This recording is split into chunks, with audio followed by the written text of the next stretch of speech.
ಅಂದ್ರೆ police station ಯಾರು ಬಂದ್ರು ಯಾರು ಗೊತ್ತಾಗಬಾರ್ದು ಮಾಧ್ಯಮದವರಿಗೆ ಅನ್ನೋ ದೃಷ್ಟಿಕೋನದಿಂದ ಆಗಿದೆ ಅಂತಕ್ಕಂಥದ್ದು.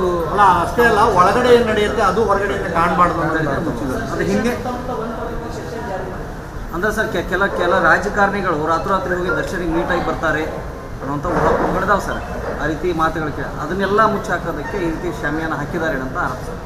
ನೋಡ್ರಿ, ದರ್ಶನ ಪ್ರಕರಣ ಎನ್ನುವುದು ಹೊಸದಲ್ಲ. ಮೊದಲಿನ ಹಿಡಿದು ಅದೇನಾಗ್ತಾರಲ್ರಿ, ಆ ವ್ಯಕ್ತಿನೇ ಹಂಗೆ ಅದ. ಅದೆಲ್ಲ ಇತಿಹಾಸ ನೀನು ಅನೇಕ ಮಾಧ್ಯಮಗಳು ತೋರಿಸ್ತಾರಲ್ಲ. ಇದು ಯಾವುದೇ ಮುಲಾಜಿಲ್ಲಾರ್ದ ತನಿಖೆ ಮಾಡ್ತಾರೆ. ಕೆಲವೊಂದು ಮಂತ್ರಿಗಳು ಕೂಡ ಭಾಳ ಕ್ಲೋಸ್ ಅದ. ಅವ್ರು ಫೋನ್ ಮಾಡಿ ಎಷ್ಟೋ ಫೋನ್ ಮಾಡಿದ್ರು, ಆದರೆ ಅಧಿಕಾರಿಗಳು, ಪೊಲೀಸ್ ಅಧಿಕಾರಿಗಳು ಯಾವುದೂ ಮುಲಾಜಿಲ್ಲಾರ್ದೇ ಅವರು ಗಟ್ಟಿಯಾಗಿ ಮಾಡಿದ್ದಾರೆ. ಆದರೆ ಶಾಮಿಯಾನ ಹಾಕೋದು ಇದು ಭಾಳ ಅಕ್ಷಮ್ಯ ಒಂದು ಅಪರಾಧ. ಯಾಕಂದ್ರೆ ಯಾವ ಕಲ್ಪ್ರಿಟ್ ಅದನ್ನ, ಅದ್ರಾಗ ಯಾವ ಭಾಗಿಯಾದನ್ನ ಗುರ್ತಾಗಬೇಕಲ್ಲ. ಇವರು ಅವನು ಮುಚ್ಚಿ ಒಳಗೆ ಕುಡಿಸ್ಕೊಂಡು ಅವನ ಕಡೆಯಿಂದ ಸಾಕ್ಷಿ ತಗೋದು, ಅವನ ಕಡೆಯಿಂದ ಹೇಳಿಕೆ ತಗೋದು ಮತ್ತು ಅದನ್ನು ಮುಚ್ಚಿ ಹಾಕುವಂಥ ಪ್ರಯತ್ನ ಏನಾದ್ರು ಸರ್ಕಾರ ಮಾಡ್ತಾರೆ, ಇದು ಭಾಳ ದೊಡ್ಡ ಗಂಭೀರವಾದಂಥ ಇದು ಆಗ್ತದೆ. ಇದಕ್ಕೆ ಸಿದ್ದರಾಮಯ್ಯನವ್ರ ಮುಖ್ಯಮಂತ್ರಿಗಳು ಮತ್ತು ಗೃಹ ಸಚಿವರು ಈಗಾಗಲೇ ರಾಜ್ಯದಲ್ಲಿ ಕಾನೂನು ವ್ಯವಸ್ಥೆ ಪೂರ್ತಿ ಹದಗೆಟ್ಟಿದೆ. ಎಲ್ಲಿ ಬೇಕಾದಲ್ಲಿ ಬಲಿ ಆಗ್ತಾಯಿದೆ, ಎಲ್ಲಿ ಬೇಕಾದಲ್ಲಿ ಜನರ ಮೇಲೆ ಚಾಕು ಚೂರಿ ಇರಿತಾಗ್ತಾಯಿದೆ, ದೇಶ ವಿರೋಧಿ ಘೋಷಣೆಗಳು ಕೂಗ್ತಾ ಇದೆ. ಒಂದು ವರ್ಷದಲ್ಲಿ ನಮ್ಮ ರಾಜ್ಯದಲ್ಲಿ ಕಾನೂನು ವ್ಯವಸ್ಥೆನೇ ಉಳಿದಿದೆ. ಅದಕ್ಕೆ ನಾವು ವಿಧಾನಸಭೆಯಲ್ಲಿ ಹೇಳಿದೆ, ಪರಮೇಶ್ವರ್ ಅವರೇ, ನಿಮಗೆ ಆಗದಿದ್ದರೆ ಬೇರೆ ಯಾವುದಾದ್ರು ಖಾತೆ ತಗೊಂಡಿದ್ರೆ ಸ್ವಲ್ಪ ಗಟ್ಟಿದ್ದವನು ಕೊಡಿ. ನೀವು ಒಳ್ಳೆಯ ಸುಸಂಸ್ಕೃತರಿದ್ದೀರಿ, ನಿಮಗೆ ಭಾಳ ಒಳ್ಳೆಯ ಹುದ್ದೆ ಕೊಡಬೇಕಾಗಿತ್ತು ಕಾಂಗ್ರೆಸ್ನಲ್ಲಿ. ನಡಿ ಈಗ ಶುರು ಮಾಡೋಣ. ಕೇಸರಿಯಿಂದ ಮನೋಲ್ಲಾಸ ಮನಸ್ಸು ಮತ್ತೇರಿ ಕುಣಿದಾಡಿದೆ ನೋಡು, ಮನಸ್ಸು ಮತ್ತೇರಿ ಕುಣಿದಾಡಿದೆ ನೋಡು. ಕ್ಷಣ ಕ್ಷಣವೂ ಆಚರಿಸಿ ಕೇಸರಿ ಹಬ್ಬ. ವಿಮಲ್ ಬಾಯಲ್ಲಿ ಹೇಳಿ ಕೇಸರಿ. ಒಬ್ಬ ಹಿರಿಯ ದಲಿತ ಮುಖಂಡರು ಮತ್ತು ಸುಸಂಸ್ಕೃತ ಒಬ್ಬ ನಾಯಕ. ನಾವು ವೈಯಕ್ತಿಕವಾಗಿ ಪರಮೇಶ್ವರ ಬಗ್ಗೆ ಗೌರವ ಇತ್ತು, ಆದರೆ ಈ ಇಲಾಖೆ ಅವರಿಗೆ ಸೂಟ್ ಆಗುತ್ತೆ.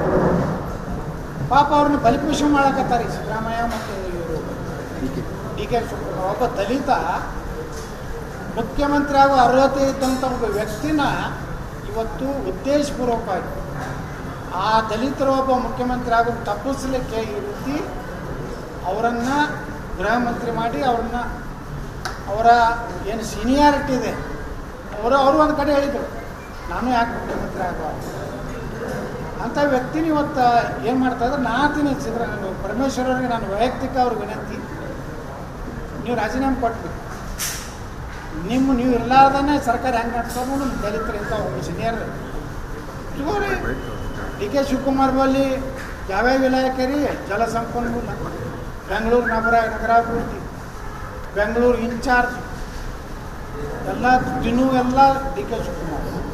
ದಿನಾ ರಾಜ್ಯದಾಗ ಆಗುವ ಅಶಾಂತಿ ಕ್ಷೋಭೆಗ ಪಾಪ ಒಬ್ಬ ದಲಿತ ಸಚಿವ ಬಲಿಯಾಗಬೇಕು. ಅದಕ್ಕೆ ನಾವು ಕೊಡ್ರಿ, ಅವ್ರಿಗೆ ನೀರಾವರಿ ಕೊಡ್ರಿ, ಪರಮೇಶ್ವರ್ಗೆ ಬೆಳಗಾವಿ ಇನ್ಚಾರ್ಜ್, ಇದು ಬೆಂಗಳೂರು ಇನ್ಚಾರ್ಜ್ ಕೊಡ್ರಿ. ಬೆಂಗಳೂರು ನಗರಾಭಿವೃದ್ಧಿ ಒಳಗೆ ಇವತ್ತು 1 ಸ್ಕ್ವೇರ್ ಫೀಟಿಗೆ 75 ರೂಪಾಯಿ ಲಂಚ ನಡೆದ. ಸ್ಕ್ವೇರ್ ಫೀಟ್ ಮ್ಯಾಗ ಬಂದಾಯ್ತು ಇವತ್ತು. ನಮ್ಮ 40% BJP ಅಂತ ಹೇಳ್ತಿದ್ರು. ಒಂದು ಏನೇ ಆಗಬೇಕಾದ್ರೆ, ಒಂದು PDAದಾಗ ಇದು ಆಗಬೇಕಾದ್ರೆ 1 ಸ್ಕ್ವೇರ್ ಫೀಟಿಗೆ 75 ರೂಪಾಯಿ ಬೇಕು. ಯಾರು ನಿನ್ನೆ ನಮ್ಮ ಒಬ್ಬ ಹೇಳ್ಯಾರಲ್ಲ, ಸಿದ್ದರಾಮಯ್ಯ ಅವ್ರದ್ದು ಇವು ಡಿ.ಕೆ. ಶಿವಕುಮಾರ್ ರೇಟ್ ಭಾಳ ಐತಂತೆ. ನಮ್ಮ ಮುನಿರಾಜು ಯಾರು ನಮ್ಮ ಬೆಂಗಳೂರು MLA, 1 ರೂಪಾಯಿ ಇದು 1 ಫೂಟಿಗೆ 75 ರೂಪಾಯಿ ಲೆಕ್ಕ ಹಾಕ್ರಿ. ನೀವು ಎಷ್ಟು ಲಕ್ಷ ಕೋಟಿ ರೂಪಾಯಿ ಅವರು ಭ್ರಷ್ಟಾಚಾರ ಬೆಂಗಳೂರಿನಾಗ ಮಾಡೋದು. ಅದಕ್ಕೆ ಭ್ರಷ್ಟಾಚಾರ ಅಂತೂ ಅದೇನು ಅನ್ಕಂಟ್ರೋಲ್ ಆಗಿದೆ. ಡೆವಲಪ್ಮೆಂಟ್ ಇಲ್ಲ, ಕಾನೂನು ಸುವ್ಯವಸ್ಥೆ ಇಲ್ಲ. ಸಿದ್ದರಾಮಯ್ಯನವರು ಏನಾದರೂ ಒಂದು ಬೇಜವಾಬ್ದಾರಿ ಹೇಳಿಕೆ ಕೊಟ್ಬಿಟ್ಟು ಇದರಿಂದ ನಮ್ಗೆ ಅನ್ನಿಸ್ತದೆ ಈ ಸರ್ಕಾರ ಭಾಳ ದಿವಸ ಉಳಿದಿಲ್ಲ. ಅರಾಜಕತೆ ನಿರ್ಮಾಣ ಆಯ್ತಂದ್ರೆ ಸರ್ಕಾರ ತಾನೇ ಪತನ. ಸರ್ ವಿಜಯಪುರದಲ್ಲಿ ಲ್ಯಾಂಡ್ ಮಾಫಿಯಾ ಸರ್ ಜೋರಾಗಿದೆ, ಸಾಕಷ್ಟು ಕೇಸ್ಗಳಾಗ್ತಾ ಇದೆ, ಹೊಸ ನಮ್ಮ ಸರ್ಕಾರ ಇದ್ದಾಗ ಕಾನೂನು ಭಾಳ ಗಟ್ಟಿ ಇತ್ತು.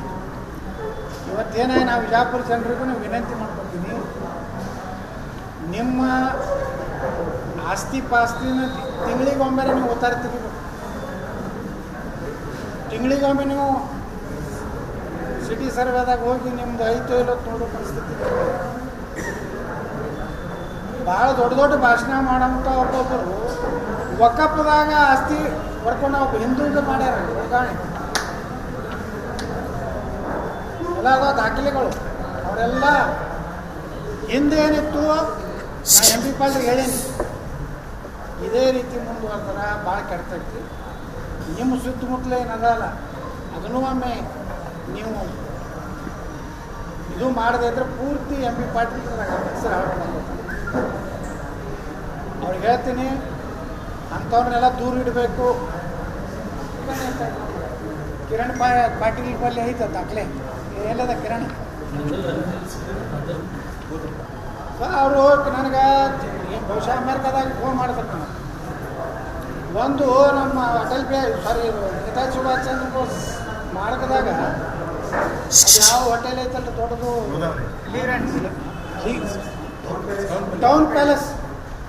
ಟೌನ್ ಪ್ಯಾಲೇಸ್ಗೆ ಹತ್ತಿತ್ತು ಒಂದು ಎಷ್ಟಪ್ಪ ಕಿರಣ್ 60/100 ಒಂದು ಅವ್ರು ಗೊತ್ತಿಲ್ಲ ಅಂತಾನೆ ಒಬ್ಬ ಅವನು ಮಾನ್ಯ ಅದನ್ನೆಲ್ಲ ಮಾಡಿಸ್ಕೊಟ್ಟಿದ್ದು ತನಿಖೆಯಾಗಿ ಅವುಗಳದ್ದು ಈಗ ಅವ್ರ ಸಹಿ ಇಲ್ಲಾರ್ದೇ ಇದು ಮಾಡಿದ್ದು ಅಂತೇಳಿ ನಾವು ತನಿಖೆ ಆಗಿ ಇವತ್ತು ಡಿ ಸಿ ಅವ್ರಿಗೂ ಕೊಟ್ಟಿವರು. ಇದಕ್ಕೆ ಇಲ್ಲಿ ಇರ್ತಕ್ಕಂಥ ಸಬ್ ರಿಜಿಸ್ಟ್ರೇ ಕಾರಣ, ಇಲ್ಲಿರ್ತಕ್ಕಂಥ ಆಂತರಿಕವಾಗಿ ಎಲ್ಲ ಸಬ್ ರಿಜಿಸ್ಟ್ರ್ ಮೇಲೆ ಆರೋಪ ಮಾಡಿ ನಿಮ್ಮದೇ ಪಕ್ಷದ ಅಪ್ಪು ಪಟ್ನಶೆಟ್ಟಿ ಅವರು ಪ್ರತಿಭಟನೆ ಮಾಡಿದ್ರು. ಈ ಅಧಿಕಾರಿಗಳನ್ನ ವರ್ಗಾವಣೆ ಮಾಡಬೇಕಾಗಿದೆ ಅಂತಕ್ಕಂಥ ವಿಚಾರನ ಅವರು ಕೂಡ ವರ್ಗಾವಣೆ ಯಾರು ಮಾಡಬೇಕು, ಅವ್ರ ಕೈಗೆ ಇತ್ತು. ನಾವಿದ್ದಾಗ ಯಾಕೆ ಆಗಲಿಲ್ಲ ಅಂತ ಆದ್ರೆ ನಾವಂದ್ರೂ ನಮ್ಮ ಸರ್ಕಾರ ಇದ್ದಾಗ ಆಗಲಿಲ್ಲ. ಈಗ ಯಾಕೆ ನಡೆದವು? ಇದಕ್ಕೆ ಜಿಲ್ಲಾ ಉಸ್ತುವಾರಿ ಸಚಿವರೇ ಅದನ್ನು ನೇರವಾಗಿ ತನಿಖೆ ಮಾಡಿಸ್ಬೇಕು. ಯಾರದೇ ಆಸ್ತಿ ಆರೋಗ್ಯ ಆತಂದ್ರೆ ನಾಳೆ ಜನ ಹೆಂಗೆ ಬಿಜಾಪುರನಾಗ ಈ ಇಲಾಖೆಗಳನ್ನ ವಿಶ್ವಾಸ ಅವ್ರು ಯಾರ್ಯಾರು ಬರೀ ಒಬ್ಬ ಸಬ್ ರಿಜಿಸ್ಟರ್ ಮ್ಯಾನ್ ಅಂತ ಇರೋದಿಲ್ಲ, ಅದೊಂದು ದೊಡ್ಡ ಗ್ಯಾಂಗ್ ಇರ್ತಾರೆ. ಅವ್ರಿಗೆ ಪೊಲಿಟಿಕಲಿ ಅವ್ರಿಗೆ ಸಪೋರ್ಟ್ ಇರ್ತದೆ, ಅಂದಾಗೆ ಮಾಡ್ತಾರೆ. ಅಲ್ಲಿ ಮಾಡಿದ್ರಲ್ಲ ವಾಲ್ಮೀಕಿ ನಿಗಮದಾಗ ಬಾರ್ಗಳಿಗೆ ಎಲ್ಲೆಲ್ಲಿ ವರ್ಗಾವಣೆ ಆಯ್ತು ರೊಕ್ಕ ಮೊದಲು ಅದನ್ನು ಬಹಿರಂಗ ಮಾಡಿದವನೇ ನಾನೇ. ಅಂದ್ರೆ ಈ ರೀತಿ ಇನ್ನೊಬ್ಬ ಮಂತ್ರಿ ಇದೇನೋ ಹೊಂಟೈತಿ, ಕೆಲವು ದಿವಸಕ್ಕೆ ಅದನ್ನು ಬಿಡುಗಡೆ ಮಾಡ್ತೀನಿ. ಭಾಳ ದೊಡ್ಡ ದೊಡ್ಡ ಭಾಷಣ ಮಾಡ್ತಿದ್ದ ಅವನದೇ ಹೊಂಟೈತಿ. ಅವನದು ಒಂದು ಖಾತೆದ ರೊಕ್ಕ ತಂದು ಒಂದು ಬಿಜಾಪುರ ಇಟ್ಕೊಂಡು ನಾನು ಅವನದು ಐತಿ.